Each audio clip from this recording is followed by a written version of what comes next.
Hello, everyone. It is Wednesday. Finally, it is Wednesday. For those that tuned in last night, my apology. I had a brain fart, and for some reason, after dinner, I thought it was Wednesday. Anyhow, it is Wednesday night, and I sent out two invite, one to Lord of the Long Box and one to Mike Smith. Hopefully, both will show up shortly so that we can participate. But for those that are watching the chat, there's a link below that I think many of you will find interesting, even even if you are not a Rob Liefeld fan. Okay. Yesterday, Rob Liefeld appeared on Collider Video, one of those few channels that I subscribe to catch up on my movie news and movie gossip. He was on there for almost 2 hours co-hosting the show. And it was a real interesting 2 hours because he talked a lot about how he got started in the business, how he got started at Marvel, how he get to work on New Mutants, how he turned down the opportunity to work on X Factor because he did not want to follow Walt Simonson. Um, I am indifferent about Rob Liefeld. Okay, I'm not. I don't hate him. I don't love him. I don't really care. But it's a good tidbit of comic history to hear him talk about how he, Eric Larson, Todd McFarlane, Jim Lee, how they get into the business, how they evolve over the years, and how things work, and his history of creating all the characters, the New Mutants, and my takeaway. Hey, who somebody show up? Who is it? It is Comic Crack. Comic Crack, you are here. I'm waiting for two people that wanted to participate in the chat. But Comic Crack, if you're watching, Terrence, check out the link below to my video and later watch that 2 hour discussion with Rob Liefeld. Even if you don't like Rob Liefeld, I think you will find an interesting 2 hours as he talked about the business, how he got into the business, how he survived in the business, how he managed himself in the business, and of course, a lot of Deadpool stuff. Like I said, I'm not a Deadpool fan.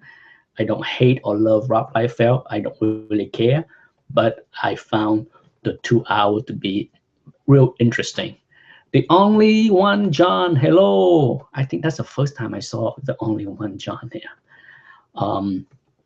But you know, the one thing that I take away from that 2 hours of Rob Liefeld hosting of that show is the number of New Mutant 98 may be higher than what I projected. I did a video maybe 2 months ago where I show the data of how many what was a potential number of New Mutant copies out there as far as New Mutant 98. But according to Rob Liefeld, there may be 400,000 copy of that book out there. So watch that interview, watch that discussion, and I think even if you are not a Rob Liefeld fan, you will find it entertaining. Okay. Comic Crack, really, because I don't like Rob Liefeld. I will check it out because you suggested though. Yes, as you all know, I am not a Rob Liefeld fan either, but my takeaway from that 2 hours is at the heart of it, leave out his skills or lack thereof. He is still a very enthusiastic fanboy that is almost overly excited about comic books still. There's no hiding his love and passion and excitement for the genre. So that I did like.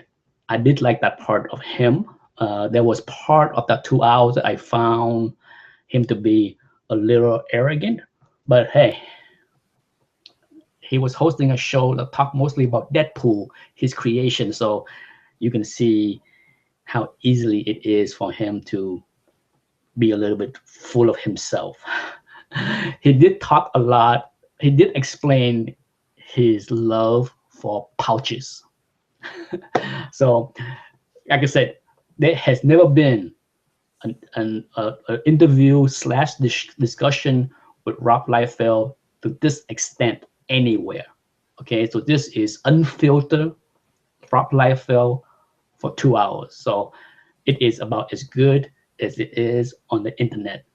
So I highly suggest everybody to watch that. Even if you are not a Deadpool fan, you get a glimpse of how Marvel and DC worked back in the days when Rob broke into the field, how he get into the business, how he rose to the top. Yes. Oh, who's here? Who's here? TiVo, Lord of the Long Box.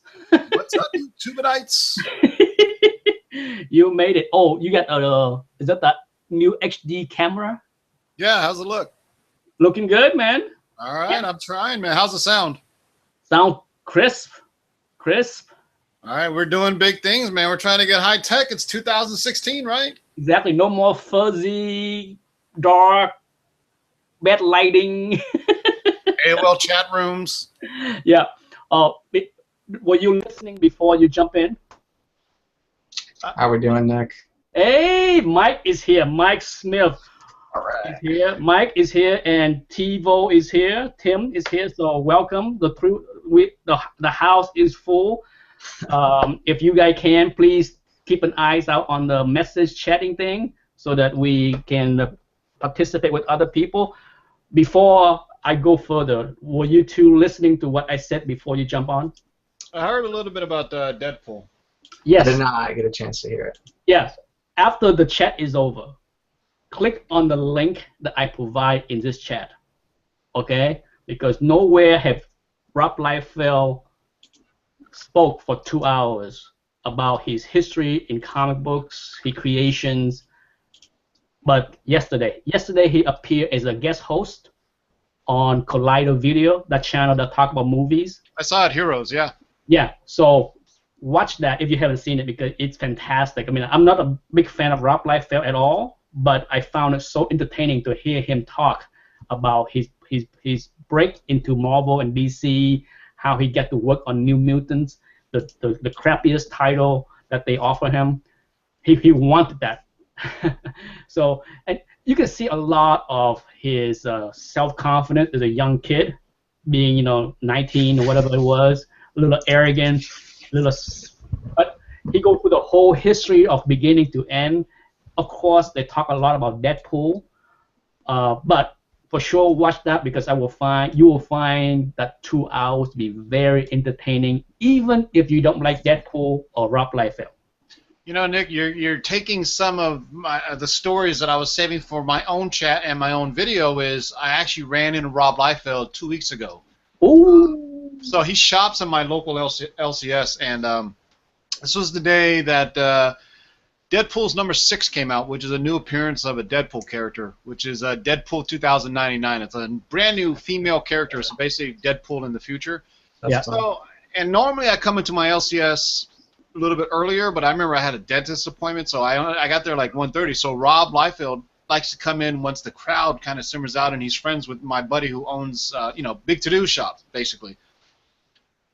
So I'm talking to Big To Do, and in comes Rob, and normally he just leaves him alone. And I said, you know what? I'm gonna get him to sign that Deadpool book. So I bought 4 copies of that Deadpool #6, and he just signed them all for free. And then he chatted me up for about 30 minutes, because like 2 days prior to that, they just showed online the surprise screening they did for viewers in LA. they thought they were just seeing like a very rough cut, and it ended up being the full release of Deadpool with Rob Liefeld and Stan Lee in the audience. At one point, Rob Liefeld gave me his top 5 list of men that he could have sex with if his wife allowed him, and Ryan Reynolds was at the top of that list. I think Matthew McConaughey was on there. Kobe Bryant was on there. I even asked him about Shaq at one moment, and we went on a 5-minute tirade about how giant his penis would be, and it wouldn't be fun at all. So oh my! Save that stuff for your chat so I can watch the whole discussion. That sounds awesome. But for sure, watch that. And so Tim, as we are chatting away, not Tim, but Mike, will be scratching your scratch tickets. All right. Let's go for 1,000 a week. Speaking of Mike Smith, he's from Carolina. Are you a Panthers fan? You know, it's the only thing we have here, so it's going to have to be. So, needless to say, you are dying for the Super Bowl this Sunday. Yeah, it's so exciting. It's the first time in like 11 years. I remember the first time there was so much buzz, especially in like my small town.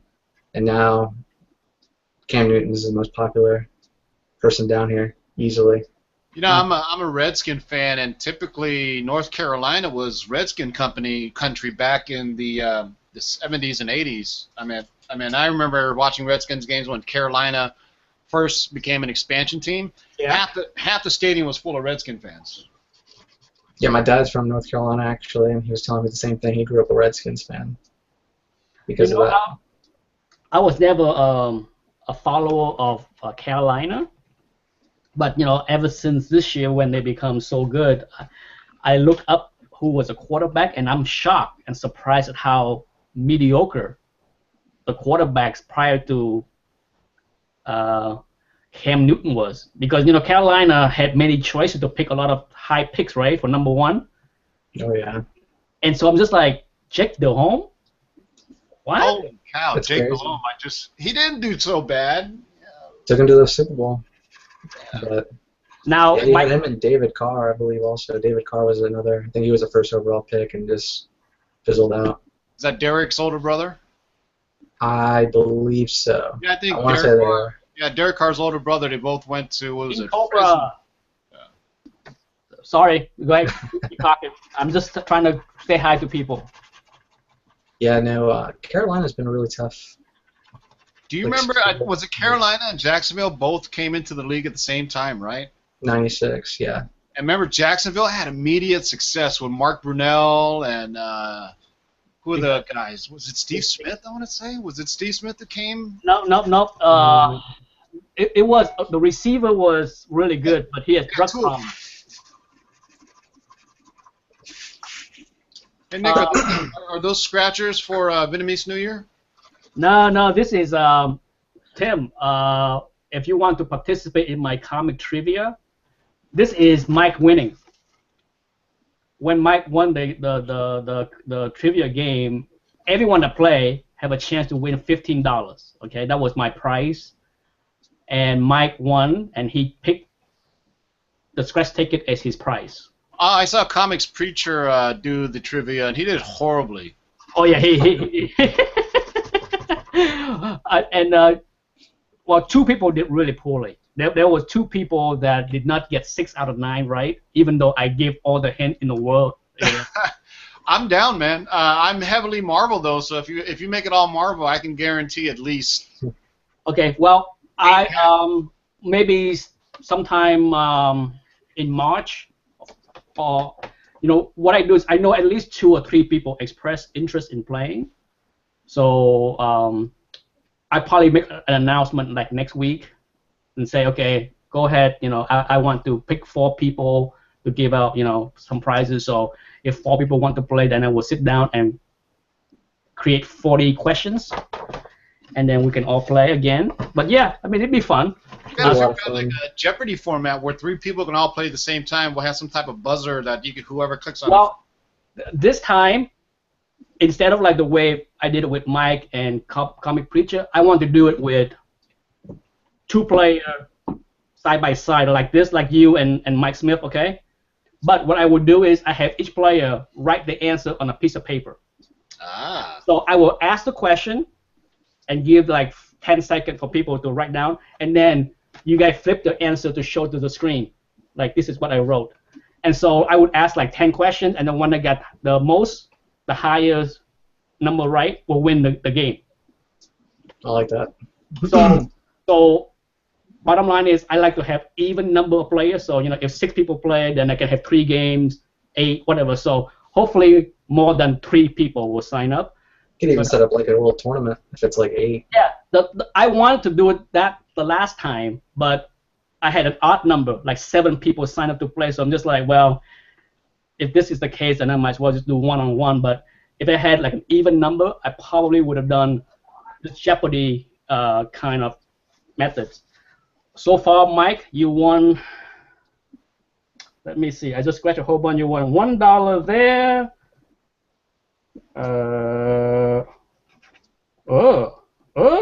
It's a good sound. Oh my goodness. You do realize if Nick wins like $100,000, he's just gonna be like, "Oh, sorry, Mike, you didn't win shit." Nope. I appreciate it for him to take it. This is $1 scratch. So as you can see, here, your number was 9, and you have 4 matching numbers. Look at that. So you won $2, $2, $5, and 1. So 2, 4, 9, $10 in 1 ticket. That can get you an X-Force number 1. Yeah. So that's 10, and then you won $1 here again. So that make it 11. Let's even it out. Let's get it back to 15. And another 2 here, make it 13. 14, 15. Wow, online gambling at its best. This is incredible. And so far 15. So you already broke even, Mike. What can I say? And then you still have the last 3, the $2 one. So yeah, this is the big money ones. okay. As far as the top 10 wish list, have you got anything yet, Tim? Yeah. For this year? Yeah. Yeah, because on Instagram I did a top 6 because I created a realistic list for this year. You know what I mean? I didn't put like Amazing Fantasy 15. I was being realistic with my goals. So I actually did one for a contest for I think it was Steve Watson, one of the guys on YouTube. So my list is this: Giant Size X-Men 1, Strange Tales 126. That's first appearance of Clea. Tomb of Dracula 10. Yeah. The next one is kind of I lumped together because it's Silver Surfer 1 and 4. This is Silver Age Silver Surfer, the first series. Luke Cage. That's the same thing I did. Yeah, Luke Cage, Hero for Hire number 1. Nice. Fantastic Four 49 and 50 because I have Fantastic Four 48 and I figure I got to get the first full Galactus and might as well get 50 and make it the trilogy. Oh yeah. Next are the only 2 Warlock issues that I'm missing, which is Marvel Premiere 1 and Warlock number 1. Not easy, man. Not easy. I actually had my hands on them last Sunday, but I decided to get an X-Men number 10 instead because it was a beautiful white cover. I got the first Kazar over the weekend. Do you go shopping for back issue at Pick to Do?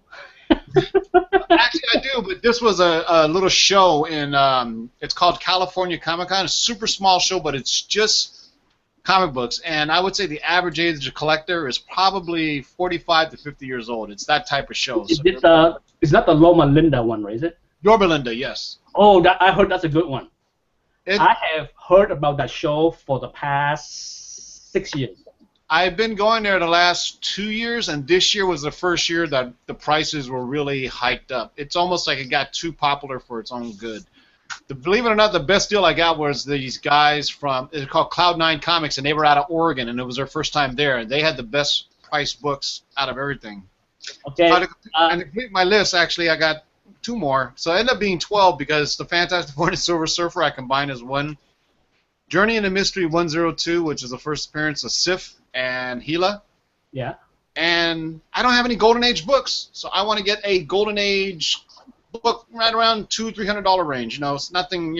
Probably has to be DC because all the Marvel Golden Age books are really, really pricey since there's only. You can. I know for a fact that I've looked myself. There's a lot of like All-Star Comics, kind of like later on in the run. I've seen, especially on eBay recently, for about like $200, $210.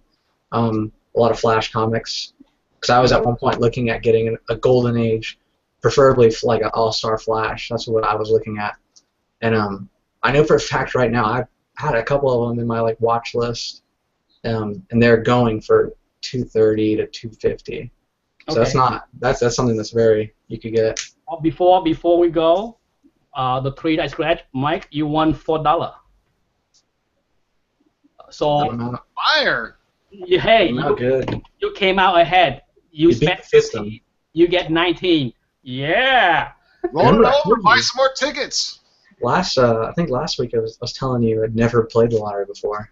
23. So now, Never even thought now, about it. So. now you get the taste of winning. Those are the guys that Exactly. always win too. The guys that say, "Oh, man, it's the first time I've ever played get blackjack." Well, don't. You know. Well, offline, Mike, if you want me to PayPal you $19, shoot me your PayPal information later. All right. Or Sounds good. if you want 19 tickets, we do it again. You know what? You might as well just do that. Just keep it rolling. Keep rolling it. Keep rolling it over. Roll it till it's all gone. That's what I'm saying. You know Do that.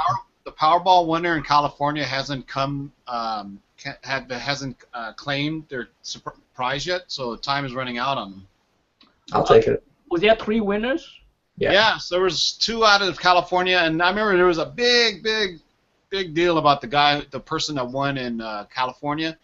And oh my God, I don't know if you guys saw the story, but it was originally reported that like this old Filipino lady won. She was a nurse at a nursing home.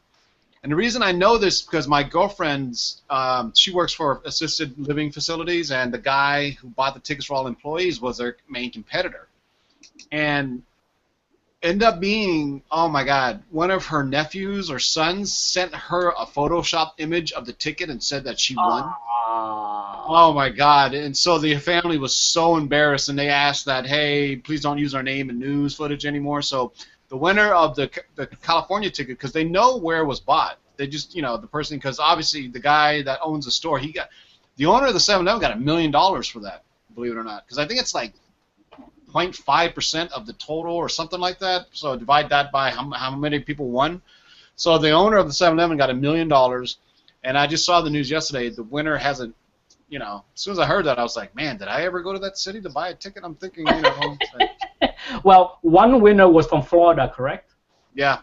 Yeah, Who's all I Nick? remember I know there was 3 winners, and I heard one was from Florida. Of course, it was not me. Don't lie to us. Man, if it was me, like I said 2 weeks ago, Silver Edge keys for all subscribers. I would go crazy and buy all the keys and just get them out, Christmas present early for everybody. Amazing Fantasy 15s for everybody. Exactly, but hey, I have 1,000 subscribers. I will buy them all up. We're all gonna have Amazing Fantasy 15. It's no longer rare on YouTube. Everyone will have it. It's funny on Instagram. Everybody was saying that, like, man, if I win, I'm getting everybody blah blah blah blah blah blah. And I guarantee you, whoever would have won, excluding Nick, of course, would have gone missing for at least 6 to 8 months. You would have never found them at all. They would have been somewhere else. They would have not had a digital footprint whatsoever. Their Facebook, Instagram, everything. They would have been off that for at least 6 to 8 months. That's how you know who won. As far as you, Mike, do you have like a top 10 things that you want to buy, the top 10 books that you want that you want? Yeah, I've been looking. Last year I had a great year. I mean, I got a lot of stuff that I really wanted, minus a handful. But this year I'm kind of looking more for runs. There's a handful of like 10-issue runs or 15-issue runs that I'm really looking at. Like I want to say it was Tim Sale and Jeff Loeb, Challenger of the Unknown. Oh, okay. From like 91. It's like 1 through 8. Marvel 1602. I want to get that run. Rock of Ages, the Justice Great League. stories, the 1602 stories. Yeah, exactly. That's kind of what I'm looking at right now because I feel like I have a lot of the solo issues that I personally really wanted. Batman, Holy Terror. Just a lot of stuff that's like I think is not necessarily out of the realm of possibility, just more of having the liquid to do it. And I'm thinking with tax return, you never know, I might get a couple of those. Yeah. That's kind of what I'm looking at. Okay. All right. Well, good luck, man. It's Yeah. well, you know, it's more reasonable what you're looking for. You know, I mean, sure, I can put down some crazy things on my top 10 and not be able to get any of them. But you know, for my top 10, I think it's achievable to get, say, 7 out of 10. Right. You know, the other 3, if I don't get them, no big deal. I think the only one that I would say like solo issue is the Green Lantern 76. You still want that? That's probably the one key that I would say like I would go out of my way to get. Now, do you have a specific grade you want? To be honest, I feel like when I look online at CGC stuff on eBay, Yeah. the 4.5s to 6s, I feel like a lot of them blend together and look the same, in my opinion. Well, I have a 3.0-ish. See, that'd be great. I had one figured out at a comic shop about 2 hours away from here. They had a huge sale, but the whole store was 50% off. Yeah. Besides a certain wall, and that book happened to be on the wall. I think he wanted like $4.10 for maybe a 3.5. Like I just couldn't see myself doing it. It was just not reasonable at the time. Oh, you know, if I didn't have such attachment to my low grade Green Lantern 76, I would have offered you already. The only reason What a tease! What a tease! Yeah, the only reason why I'm holding on to that book, for those that follow my videos for the last 3 years and 600+ video, is I bought that book off somebody that lived on my street when I was growing up. Wow. It's a collection. I call it the David Collection. Just to give a quick story, since I'm pretty sure neither one of you have heard the story. Yeah, go ahead. When I came to America in 1980, in 1981, when I first buy my comic books, I lived on this street in Albany, New York, called New Scotland Avenue. And then back in 2003-ish, as I was shopping on eBay, I saw a bunch of books that looked pretty cool, but you know, back in those days, I contact sellers all the time to tell them that, hey, you know, you have pretty cool books. Give me a heads up of what you have. I want to buy them off eBay.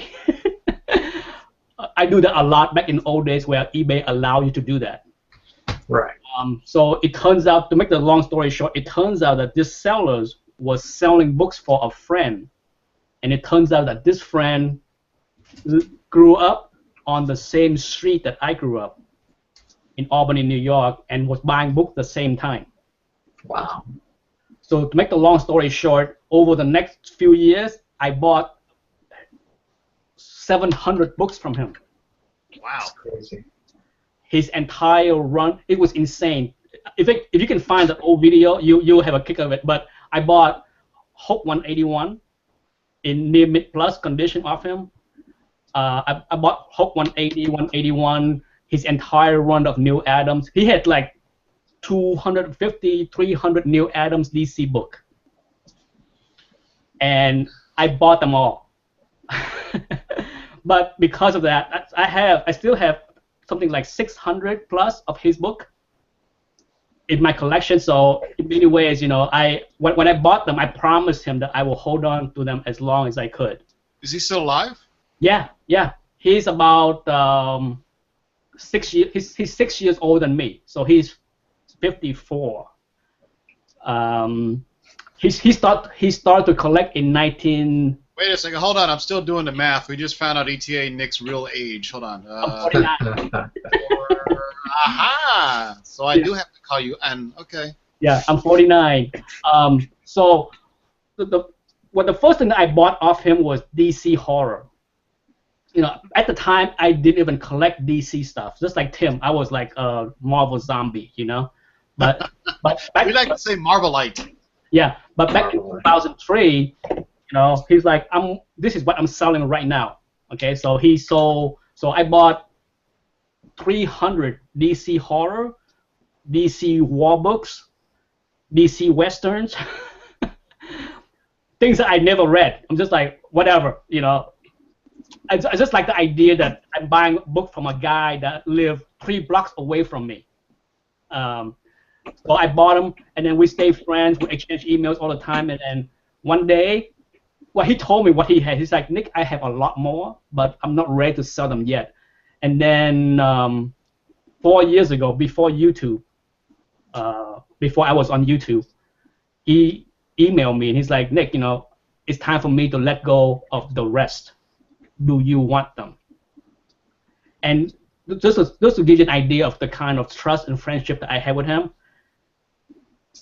he mailed me the books without me paying. Wow. He's like, Nick, I have Hulk 181, Hulk 180, Green Lantern 76 to 80 something, every single Neil Adams book at DC from 1972 to 1977.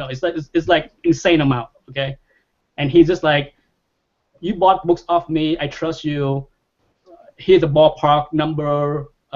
If you think it's a fair number, after you receive the book, review them, write me the check. Wow. So I received the book, and I'm just like, oh my God. Trust me, if you go and find my old videos where I show up those Green Lantern books, they're like near mint plus. It's insane. So those books are not only sentimental, but they're also valuable, right? Yeah. Because I have a similar story where I have a sentimental books that I like to get because I started collecting, probably right around 5th or 6th grade, because what happened is I met this guy who was like 4 or 5 years older than me. I think he was a freshman in high school at the time. And he used to let me come over to and go through digging in them long boxes, and he let me buy books out of his personal collection. He would sell it to me like 50 cents, $1, and he would tell me what would be valuable. He's the one that turned me on to the John Byrne Fantastic Four run that started right around Fantastic Four 232. He turned me on to What Ifs. I was hunting What If #1 as a kid for like the longest time. I felt like, $15 was a lot of money when comics were only 75 cents at the time.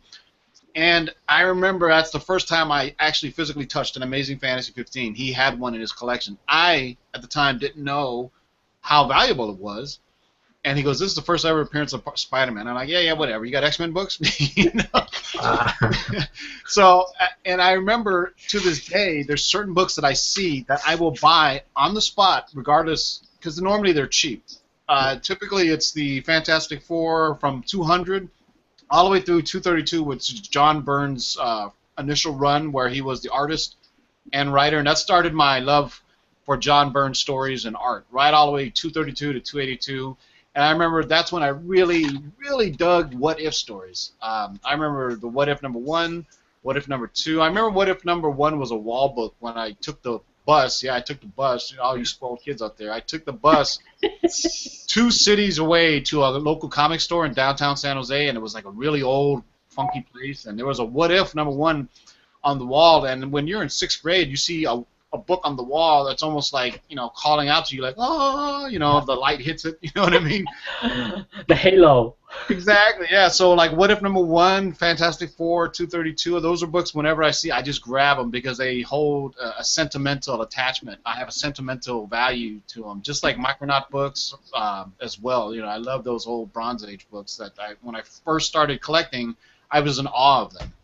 Yeah, so the funny thing about the collection I bought is this guy don't even like DC. He didn't even like DC. So the funny thing was he bought all these DC books and he never read them. All of the books that I bought was unread. He bought them off the rack and he put them in a box, no bags, no boards. Wow. Okay, so if you go back and watch those old videos that I make that talk about the David collection, it's amazing. You're just like, how can these books for 30 years sit in boxes can be this near mint plus? It's insane because he never touched them. And his Marvel collection was the opposite. They are beat to shit. Oh my God. He offered me his Spider-Man stuff, and I'm just like, oh my God, they are rags. They are just like destroyed to pieces. I mean, so you can tell that he loved his Marvel, and he just buy the DC just for the heck of it, and he never touched the DC. So I lucked out that for whatever reason he saved the Hulk 181. you know, it's weird because he's just like, you know, I thought this book would be something special because I thought Wolverine was kind of cool. So I protected it more than anything else. So his Hulk 181 is probably 9.4 at the minimum. Wow. And I couldn't believe it. I bought that like if I was on YouTube 4 years ago, that would have been an insane unboxing because he mailed me. That would have been awesome. Yeah. He mailed me 400 Neil Adams DC book, as well as the Hulk 181 and 180. It was just like insanity. It was just like I remember opening those books and just like, and when I wrote the check to him, right? He's like, "Are you sure?" I thought this was too much. Nice guy. He sounds And like I'm a just really like, nice guy. I'm like, trust me, this is very fair.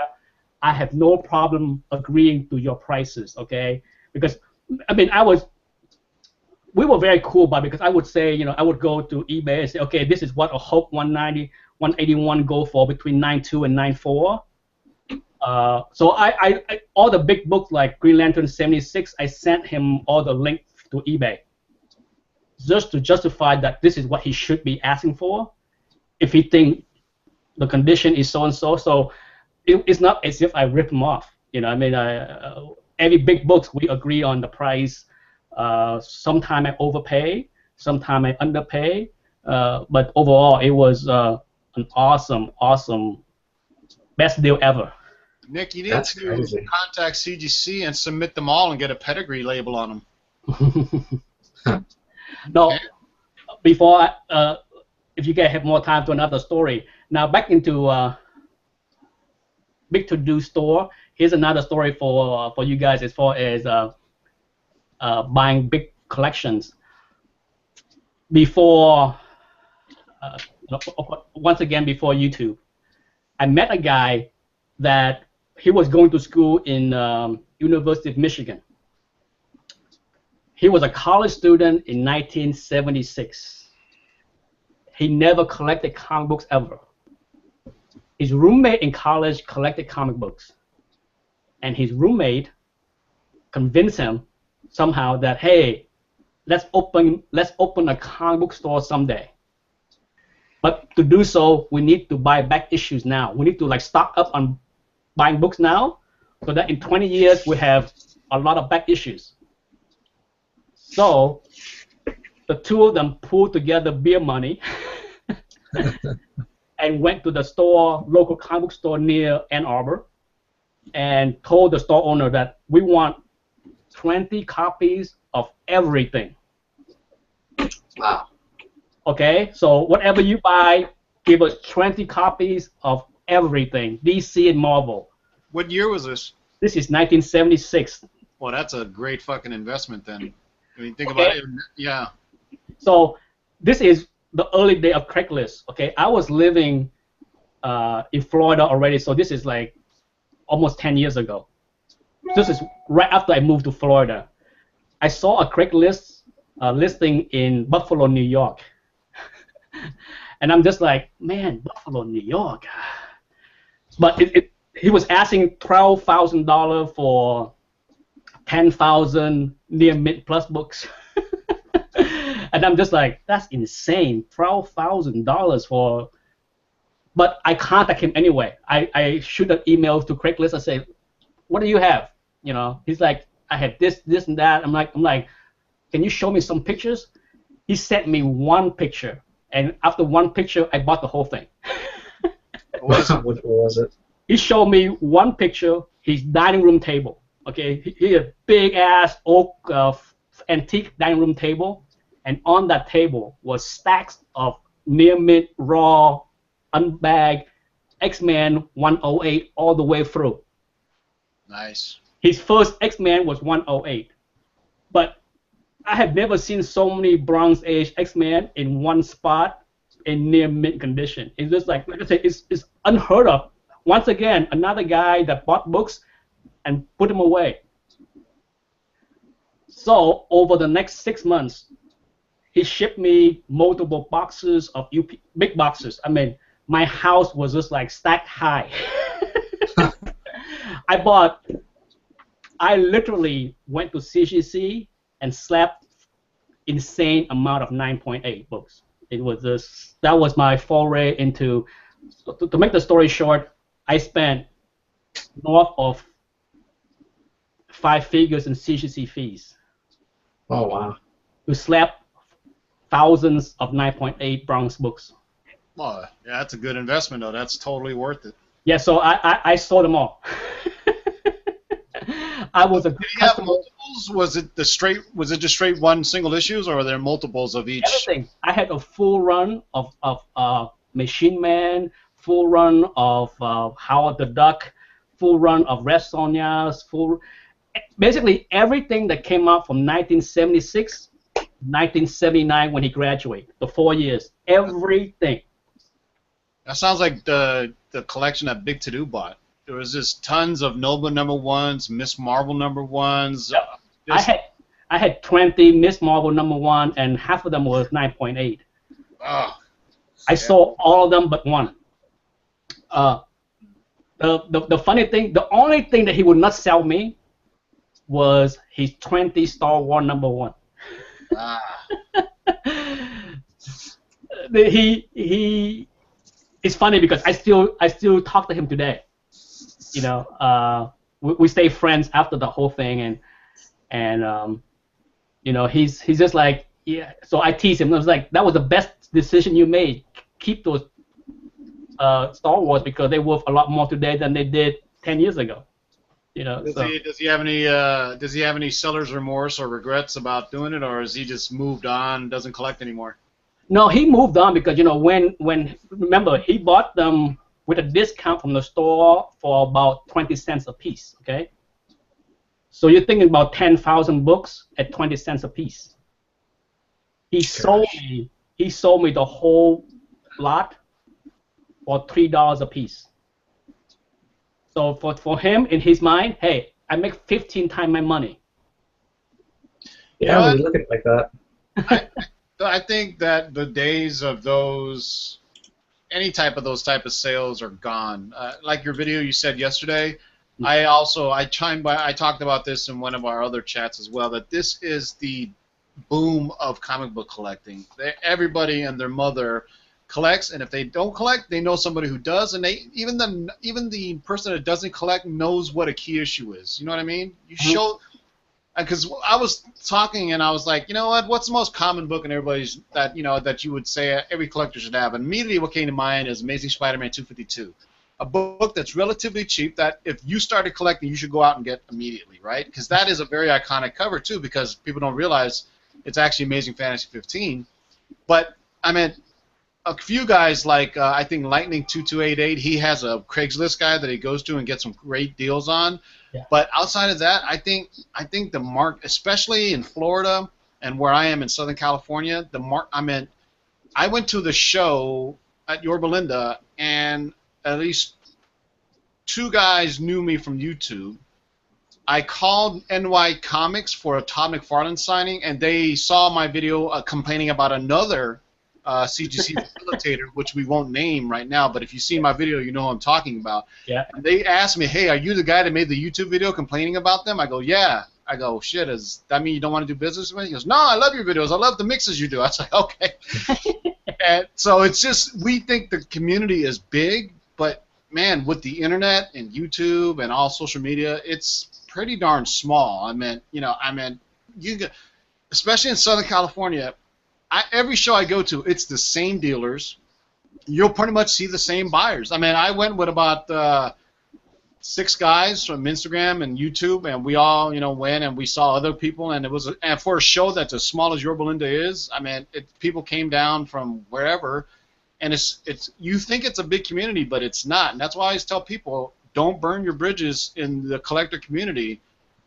Because it'll come back to bite you. If you're selling things and you're not quoting the correct price, or if you're not putting the correct grade on things, that's going to come back and reflect poorly on you, and people either don't want to touch you as a collector, or they're not going to buy from you, or they're not going to allow you to buy from them. I mean, it's right now, everybody has something to do in the comic book business, just like Collider Videos, right, Nick, with the Rob Liefeld interview yesterday?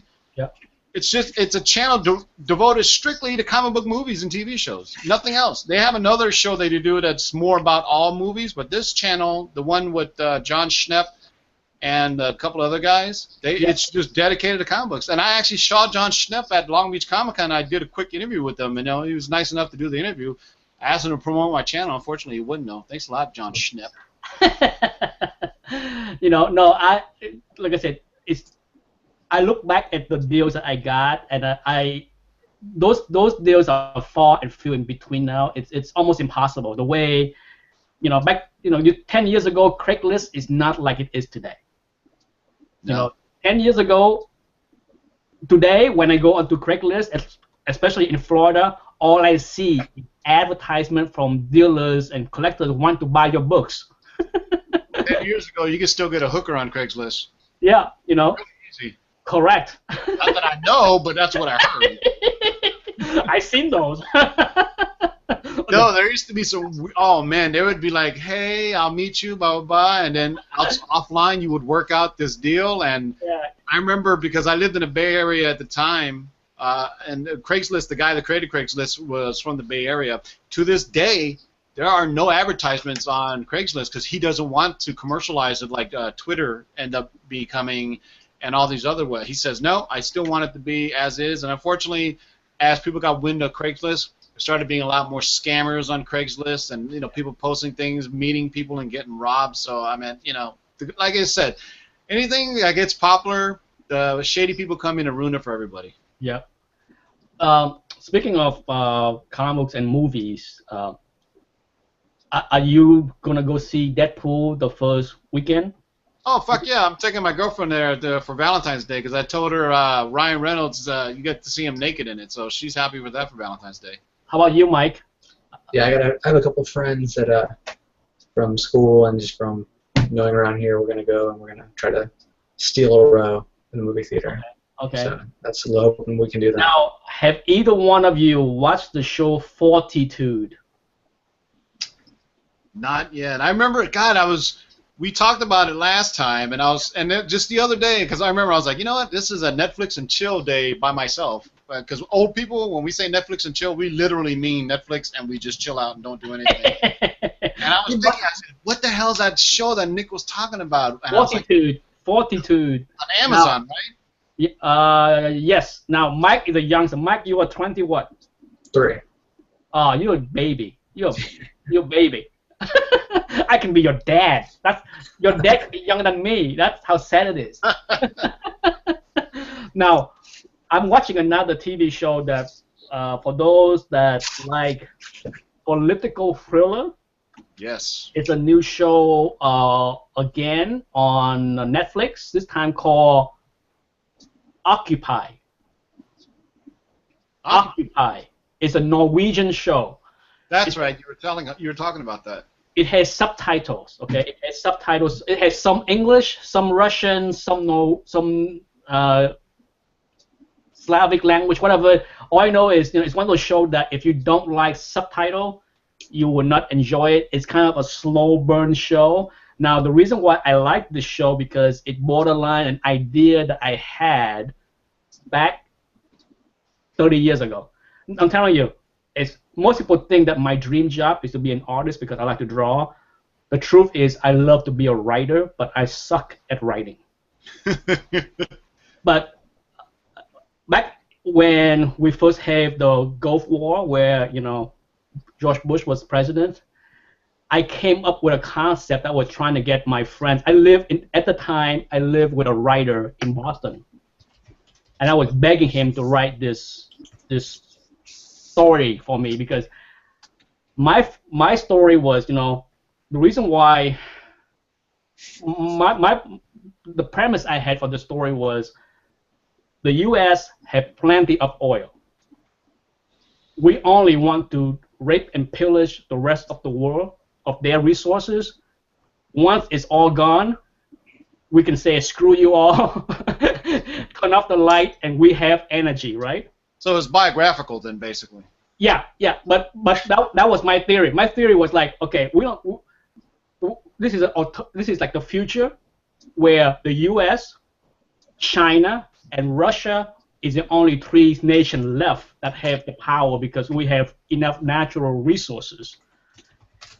And the rest of the world is in shambles, okay? Because the rest of the world can't survive without energy, and anyone that's trying to start a nuclear program for nuclear power is going to be destroyed.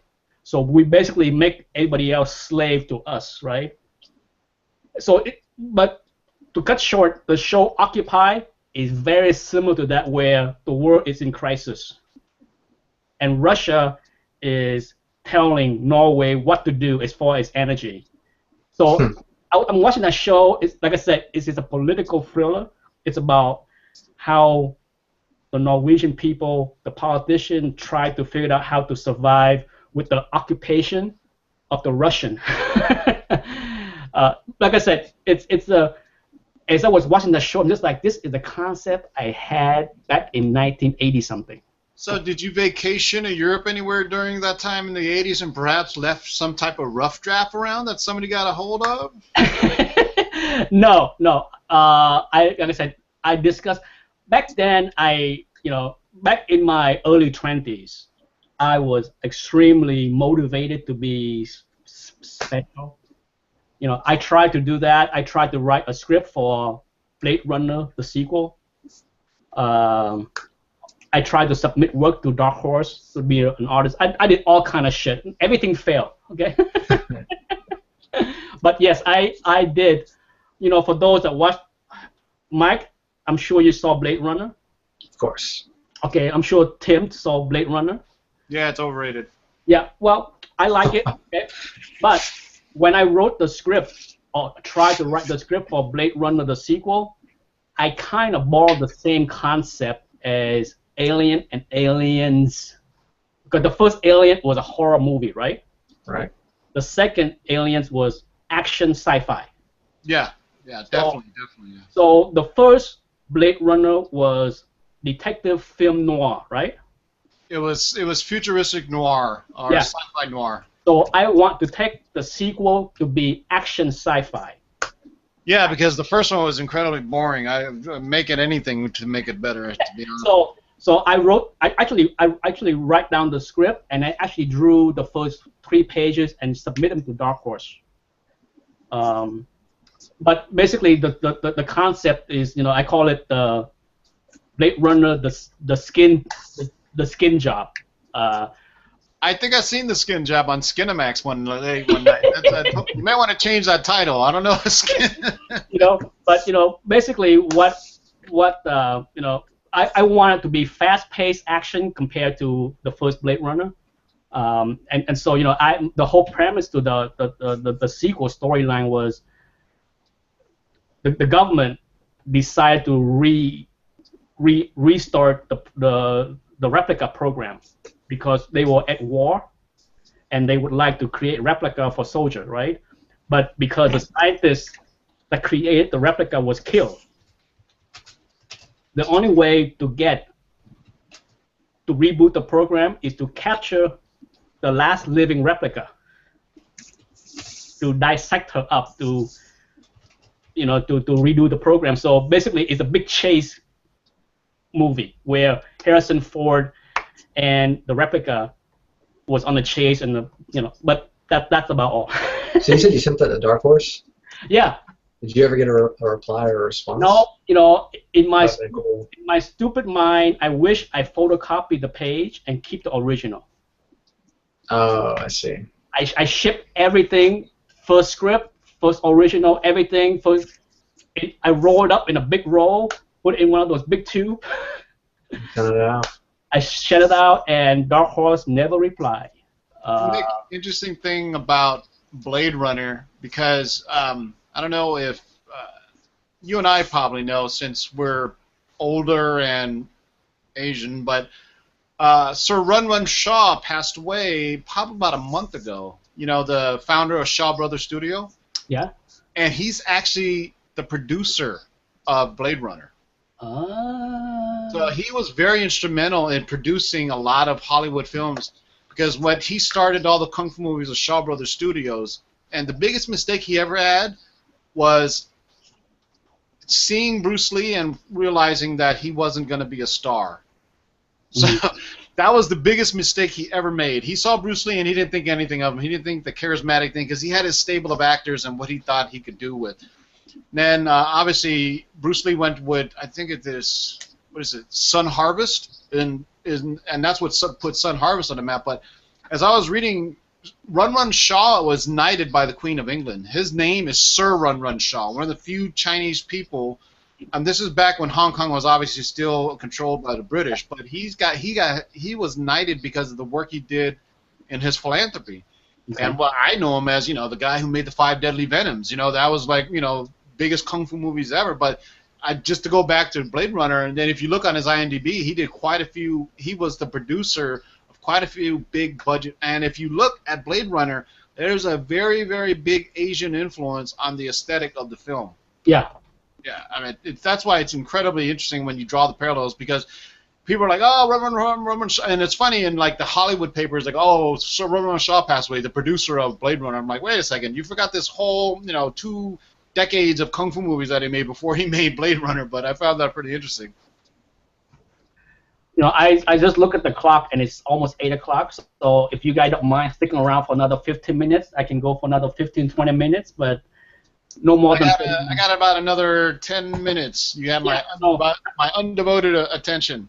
Okay, that's good. We can cut off in 15 minutes. So outside of that, you know, I almost bought a second book of my top 10.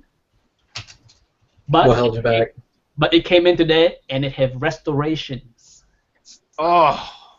It was color touch bleeding into the side of the cover. I was so pissed. I'm just like, oh, come on. Of course, I emailed the seller, and he's like, I told you I'm not a professional grader. I'm like, you know, that is one of the biggest bullshit line ever, because in this whole world, there are about a dozen people that can call themselves professional grader. Other than that, we are all the same. But please, the bleeding through is so obvious. You don't have to need a microscope, you know. I'm like, it's color touch.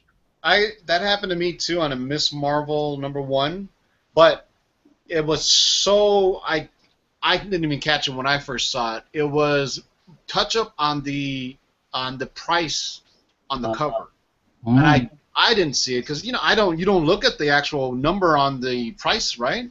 Sure.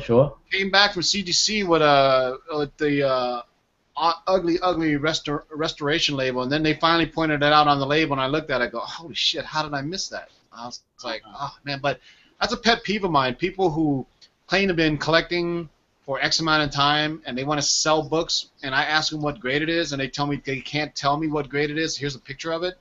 I won't buy a book from you. I don't trust you. I'm not a professional grader, but I can tell you what something is. I will give you my opinion if it's a VF, you know. Yeah, so this guy, right, he said that he'd been collecting for 30+ years, and he called the books very fine, and the worst part was the color touch was bad, but the book was water damage.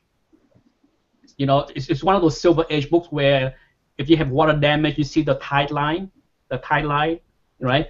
So both the front and back covers, the last inch of both the front and back cover have that water line.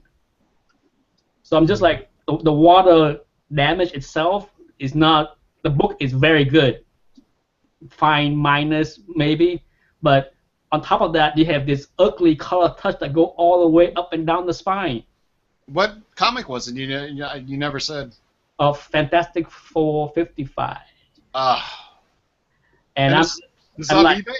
Yep. I'm like, it's color touch. And so he would take the return, but he did give me the whole, like, I told you I was not a professional grader on a list. I'm just like, it has nothing to do with professional grading. Exactly. It's restoration. It's not grading. Yeah, plus the water damage. Come on. Since when is water damage very fine? Was it actual water damage, like waviness from moisture, or was it actual stains? It was stained. Oh, yeah, that's yeah. You know, I mean, it was stained. Like I said, you see like a water line. The last inch of the book on both the front and back cover was a water line that go all the way around. You know, so I'm just like, dude, So it's like ring around the collar for a comic book, basically. Exactly. And you know how Silver Age book, because of the browning and the tanning of the yellow of the cover, the interior cover, it looked ugly. Yeah. You can't tell from the front cover because F55 is a dark cover. So on the front, on the outside, you can't see, but once you open it, you see this big ass ring around the collar. I'm like, no, it's not very fine by any means. What was his feedback on eBay? Did he have like good positive feedback? I mean, did he sell a lot? He had good feedback, like nothing negative. And he sell other stuff besides comic books, like antique stuff. So, like I said, he accept returns, so it's not a big deal. I don't have a problem. Like I said, I contact him and tell him this is a problem. I'm requesting a return, and he says no problem. He's just trying to defend himself with the I'm not a professional grader style. I'm just like the disclaimer. I told you I wasn't a professional grader. I'm like, that's okay. As you're taking the return, I will ship it back first thing tomorrow. That's why I always check. Especially older books when you're buying them for any type of trimming or anything like that. I mean, Big To Do is a personal friend of mine, and when we go to shows, he tells me, he goes, see all these dealers here? I guarantee you, 8 of the 10 of them here, if they get back a restored label, they will crack it and sell it as is, and not saying any word of it that it has restoration on it. I mean, that's just what you're dealing with in the community when there's so many people out there trying to make a buck being a seller and dealer. I mean, everybody wants to be a dealer now, right? Everybody wants to sell comics, but it's like I always say though, they don't I don't know, pay their dues. That's probably a better way of saying it, but you have to. I guess my analogy is you have to buy a lot of Brigade #1s before you can become the guy that bought all the nice New Mutants '98, right? It's like you got to date a bunch of ugly chicks before you finally find a beautiful wife, right? I mean, that's my horrible analogy for comic book collecting, right? You have to go through, buy all the stupid books, and have a giant long box of worthless Image titles and Valiant titles now, and until you become, and you can't just all of a sudden say, I'm a dealer, without any type of prior history or knowledge of what's going on, because there's something that, you can read as much as you can, but 20 years or 30 years of experience of dealing with shows and comics, I mean, you can't read and learn that. At least that's my 2 cents. Yeah. So, Mike, are you back in school? Yeah, I've been back in for about a month now, just trying to get back into the swing of it all. This is your second semester, sophomore year? Yes. Okay, so I probably have another 3.5. I think I'm gonna end up doing 5, and then doing like a couple summer semesters just to get it done, so I don't have to do a 6th. But yeah, I haven't been able to buy really anything. I think the last book I bought Ghost Rider #1. That was like the guy was selling it for $25. Ooh. The only thing I'll say is that it was really sun damaged. Oh. Just the front cover, the corners very sharp. The spine, no ticks. It was just like whenever it was supposed to be Ghost Rider in red, it was Ghost Rider in yellow. And I figured $25, can't beat that. And then otherwise, I bought the Teen Titans. It was like a run from the '80s. It was like Teen Titans 1 through 4, and it was about Cyborg, Starfire, Raven, and the limited origin. Yes. Oh, okay. I bought those 4. I will say that was a pretty bad. The seller I bought it from shipped them all in one bag, no board, with no the shipping packaging he sent was really flimsy, and I was scared. I was like, oh, I'm gonna open this and they're all gonna be bent. They were not damaged. No damage. There was no writing on the thing. Sometimes you can get lucky that way. I have had people mailing me a book in a vanilla yellow envelope. I had that with a Tales to Astonish. Yeah, I had. So scared. I had books like that, and I'm just like, oh my god, how did this book escape from being completely trashed? But I'm like, oh yeah, those. But I use those to ship out single books, but I put them in reinforced cardboard inside of the mailer, so it's nice and sturdy. You know that what he was saying about those sun damaged books? Yeah. I remember in the 80s when LCSs were everywhere. I mean, in one shopping mall, I had two of them, one on one end, one on the other, Yeah. and they kept their wall books on the wall, the same books, for years at a time. And I remember coming in like I normally used to come in early, and then I came in late in the afternoon, and I noticed that the sun came in from the window and was hitting these books for a good 3 to 4 hours a day. Yep. For years at a time. So I asked for, he had like a ASM 300 on there, so this is like, and when it first came out, it was already a hot book, and I looked at it, and for an ASM 300 that was probably only a couple of years old, it already started getting yellow from the sun beating on it constantly. I mean, and nowadays, I mean, you know, I think people know about sun damage now, but I remember, you know, you and I, Nick, comic shops in the 80s and 90s, I mean, half the store was just wall books. They just wanted to put all their nice Silver Age and Golden Age books up on the wall. And, you know, most stores have put the books on the window, right? Oh, like, yeah. Like my shop had like books lining up the windows on the counter to like display for people on the street. You know, I mean, it was brutal. You know, even my store today is still putting books in area where the sun is damaged. My current comic book store have a slab, an X-Men slab, that had been sitting on the wall where the sun is to a point where it's so faded. It's horrifying looking. I mean, I'm just like, how can you leave it up there? You gotta do a video of your LCS. You keep on telling me how horrible they are. You have to do a video where you just walk in with like a GoPro strapped to your head and just walk around and film undercover. Yeah, I almost did that last week. I went there with my son with the camera. I'm just like, you know, Anthony, we're gonna go. We're gonna shoot some video, and of course I show up, and that one day they closed for some reason. I'm just like, the comic god does not want me to show the inside of this store. How far are your comic shops away? Because the closest one in my area is about 35 minutes. Mine is about 15-minute drive. Right. CGC is about the same distance. Yeah, we should get that. Like that. Yeah. I missed there was days where there was, back in 2008, 2009, I used to drive to CGC monthly with a long box. I'd be like, here you go, another 200 books. I expect 9.8 in all of them. But you know what? With the way CGC charges for shipping, that is a much better way to just hand deliver them. Because man, I had one book graded at the show on Sunday. It cost me $43. It was the Signature Series because you know I have facilitators that I use that give me a discount. So I would never submit a book to CGC directly unless it was at a show and I was getting a book signed. And so at this little show at Yorba Linda, it was Joel Rubinstein was there and Joe Jusko. I totally forgot about the Joe Rubinstein books because, you know, I had like Wolverine and some other ones. But I remember I had one Joe Jusko painted cover from a variant that he did from Uncanny X-Men 375. It's another universe.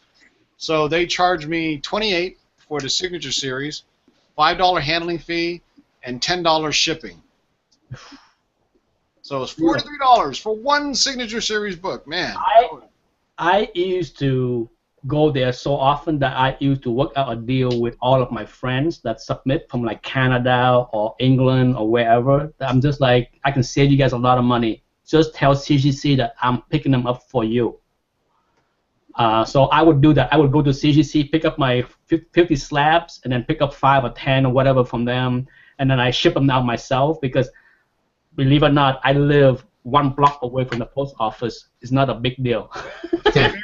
I am in walking distance to the post office. When people buy comics from me, they're shocked because I give them a tracking number within an hour. Yeah, same with me. Same with me. Whenever I do that a lot still. Like, you know, a lot of the guys from the UK, like Joel Brooks, whenever they buy books and want me to ship to England for them, I have no problem because it's a 5-minute walk for me. You know, I can walk over there and ship it. So, and I know exactly when the slow time is, so there's no lines. That's where I get all my free shipping supplies too. I buy like the big priority boxes and I carve them up to use the cardboard to ship my books in. So yeah, I mean, if I didn't have a career or a job, I would try to figure out a way to run a business where I would trying to save people money by pick up from CGC directly. Sounds like an Uber. Get your own app. You know, because really, I can literally pick up hundreds of books every day if I wanted to. You know, because CGC will let me do it. You know, I can pick up. Uber.com. There you go, Nick. There you go. But anyhow, as I look at the time, it's 8:13. I need to run.